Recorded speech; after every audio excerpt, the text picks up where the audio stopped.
शेतकऱ्यांसाठी 17 जूनच्या दुपारच्या ठळक बातम्या। राज्यात 23 जून पर्यंत पडणार भाग बदलत पाऊस। 24 ते 30 जून दरम्यान पडणार राज्यभर पाऊस, पंजाब राठोड यांचा अंदाज। पीएम सूर्यघर योजनेअंतर्गत ग्राहकांना 300 युनिट वीज मोफत मिळणार। केंद्र सरकारकडून आर्थिक सहाय्य। वीज चोरीसह वापरावर येणार निर्बंध।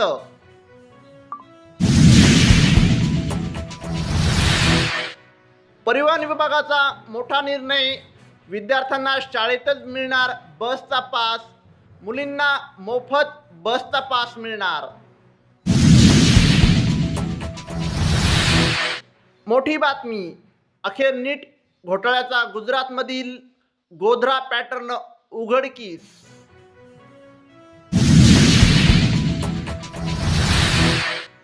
शेतकऱ्यांनो, प्रधानमंत्री पीक विमा योजना खरीप 2024।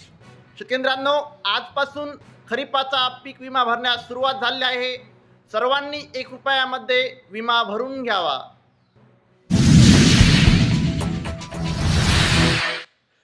केळीच्या दरात 3 दिवसातच घसरण। ₹2000 प्रति क्विंटल वरून ₹1700 दर। व्यापाऱ्यांची मनमानी सुरू।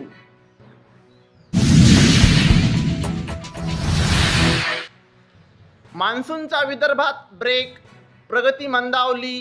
हवामान विभागाचा घाट विभागात येलो अलर्ट। पुढील 3 दिवस पावसाचा अंदाज।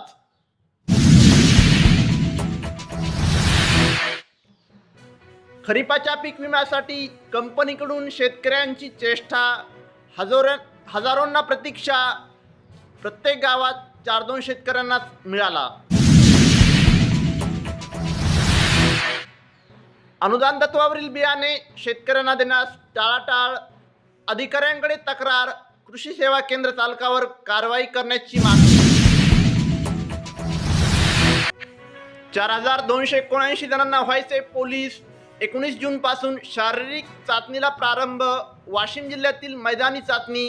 कागदपत्रे तयार करून सज्ज रहा।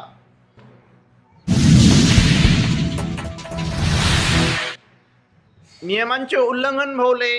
जिल्ह्यात 11 कृषी सेवा केंद्रावर धडक कारवाई। कृषी विभागाची मोहीम। विविध 8 परवाने निलंबित तर 3 परवाने केले रद्द।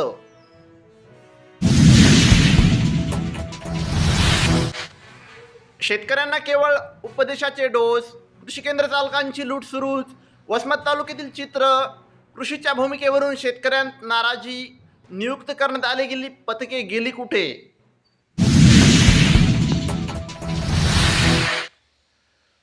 तूरडाळ लावणार खिशाला कात्री। भाव ₹200 पुढे जाणार। सर्वसामान्यांचे बजेट कोलमडले। आणखी दर वाढण्याची शक्यता। जूनमध्येही आवक। परभणी जिल्ह्यातील सेलूत 5 लाख क्विंटल कापसाची खरेदी। शासकीय निमशासकीय बाजार समितीमध्ये आवक। शेतकऱ्यांच्या पदरी मात्र निराशा। शेतकऱ्यांनो, पेरण्याआधी बीज प्रक्रिया करून घ्या बरं। वसमत तालुक्यातील शेतकऱ्यांना कृषी विभागाचा सल्ला। शेतकरी मित्रांनो, दररोज झटपट बातम्या बघण्यासाठी चॅनलला आत्ताच सबस्क्राईब करा। धन्यवाद।